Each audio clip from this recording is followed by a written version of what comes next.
eléyìí tí mo mú wá fún wa lónìí ni ìwúlò olóńgbò apá kejì. Báwo la ṣe ń lo olóńgbò?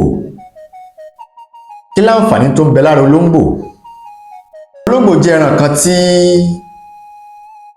àwọn àgbàlagbà máa ń lò láti fi dá sẹ̀ríà fún èèyàn. Bẹ́ẹ̀ sì ni olóńgbò tó dáa kéèyàn máa sìn nínú ilé tí àìsàn kan tí kejì bá fẹ́ ṣèyàn. Olóńgbò bá ti ń sùn tì wá lórí ibùsùn wa,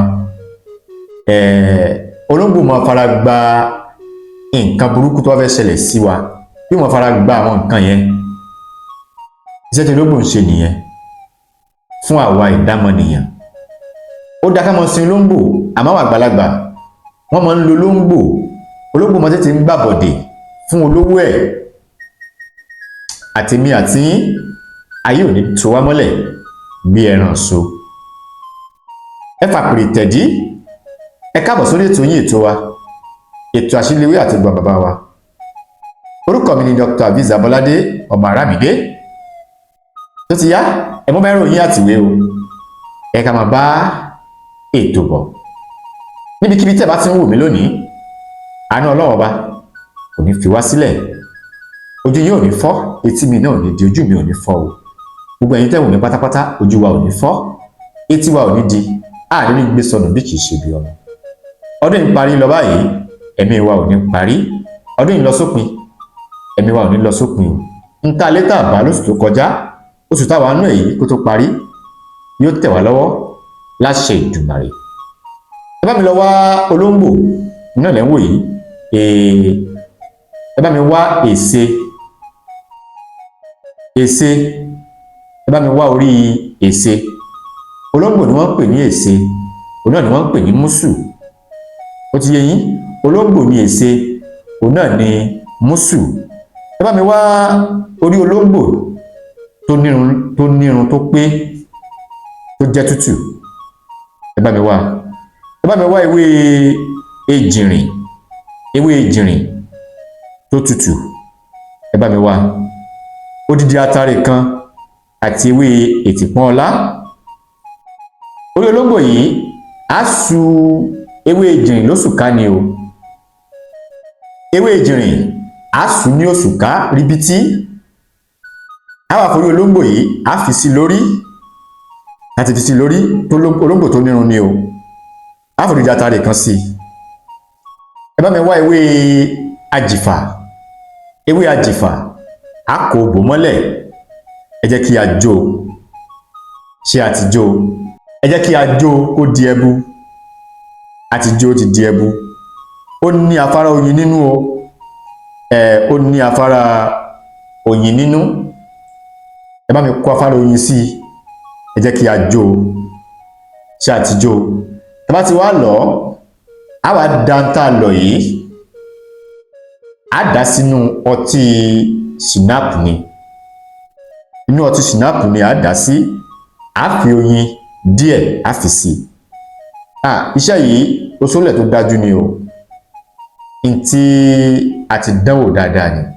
Dánilójú a máa fi ń gbá orí ni. Iṣẹ́ tá a ti dánwò dáadáa ni. Iṣẹ́ ìmùlẹ̀ ó sólẹ̀ ni. Àṣírí bíbò tí wọ́n fi rí owó. Èmi ò mọ̀ ń pa òògùn owó, àmọ́ kéèyàn káṣírí èèyàn bò. Ọ̀gá la yán tó ọ̀rọ̀ kanlẹ̀. A dúpẹ́ fún Ọlọ́run. Àmọ́ káṣírí èèyàn bò, kéèyàn máa róúnjẹ jẹ nínú ayé, èèyàn ó pẹ́ láyé. Ẹ̀tọ́ sí ká máa wá in tí ò sọnù káàkiri. Àwa ń lo apá èèyàn, ń lórí èèyàn. Wọ́n fi ń ṣàṣejẹ, wọ́n fi ń gúnṣẹ́. O sì bẹ̀rù Ọlọ́run. Ẹranko ń bẹ nínú igbó, olóńgbò lẹ́ ń wò yìí. Ẹranko ń bẹ nínú igbó tá àti ìjẹ tán. A tó wá bèlè tà sí ọmọ ènìyàn. Wọ́n wá ń parọ́ tẹ̀ ẹ́.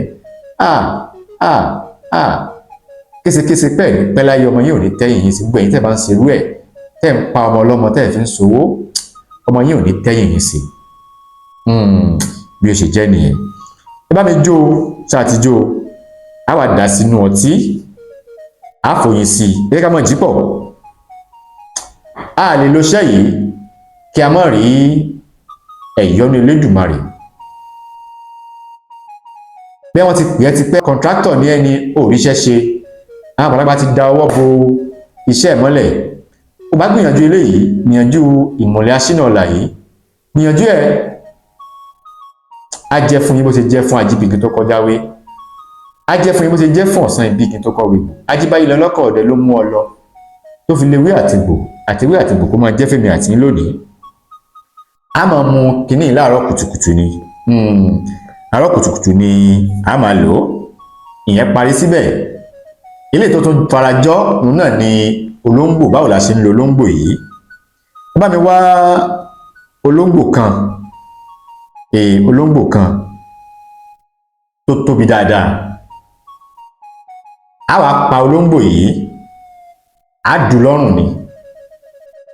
Ṣùgbọ́n síwájú ká tó dù olóńgbò yìí lọ́rùn, ẹ jẹ́ ká kọ́ lù pa ná. Ẹ bá ti lù pa,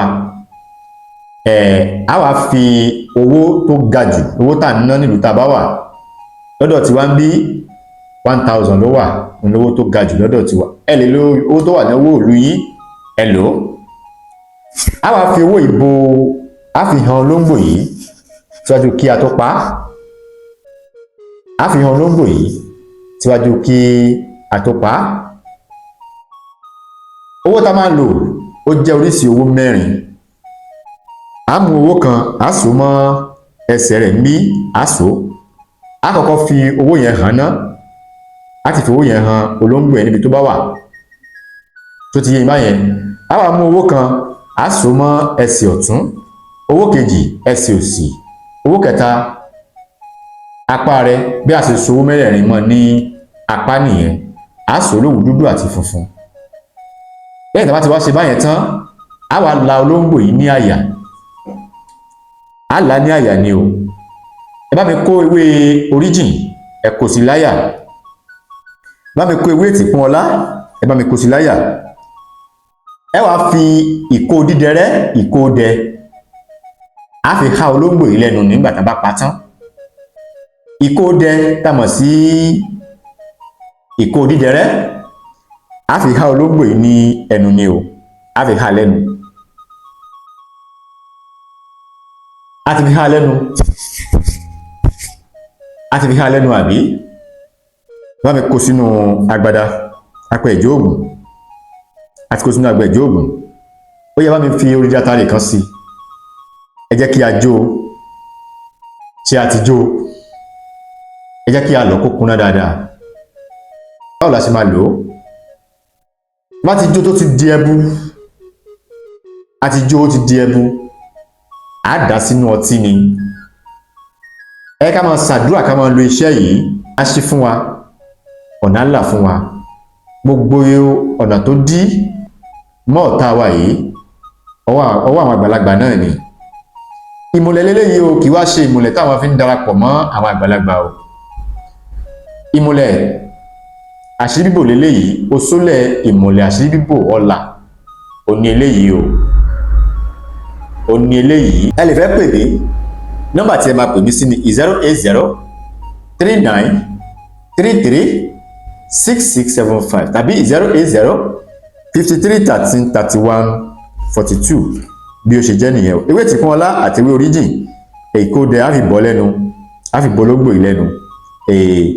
Ẹ jẹ́ kí a jó pẹ̀lú ìdíje àtàrí kan. A bá ti jó ó parí. Oògùn ó pọ̀, olóògùn ní fílẹ̀ ni. Kẹ́rípẹ́ láwọn bàbá wa tí wọ́n fi àṣírí ìkàlẹ̀ fún wa. Iwájú tí wọ́n kọjú sí Ọlọ́run jẹ́ kó dáa. Ẹ̀yìn tán fi sílẹ̀, ẹ̀yìn náà bàjẹ́. Àtọ́jú gbogbo ẹ̀yin tó ń wù mí àtẹ̀yìn wa kò ní bàjẹ́ láṣẹ Èdùmàrè. Ojú tẹ́ fi wù mí, ojú náà ní fọ́ o. Etí tí ẹ fi gbọ́ mi, etí náà ò ní di. Ìbànújẹ́ ó kéré ó tóbi kò ní wọlé bá èmi àti gbòrògbòrò ayé kò ní lù fún wájó. Àárí náà, àárí lò, àárí jẹ, àárí mu. Àwa ní nàkàtàkà àtórí kan. Orúkọ mi ò yí padà. Èmi ọmọ yín náà ni. Olólùfẹ́ yín, àbúrò yín, Dr. Aviz Abolade ọmọ Aramide. Wá dìgbà míì, a tún mú ilé tó ṣàtọ̀ sí ilé ìwá. Ire o, ó dìgbà kan náà.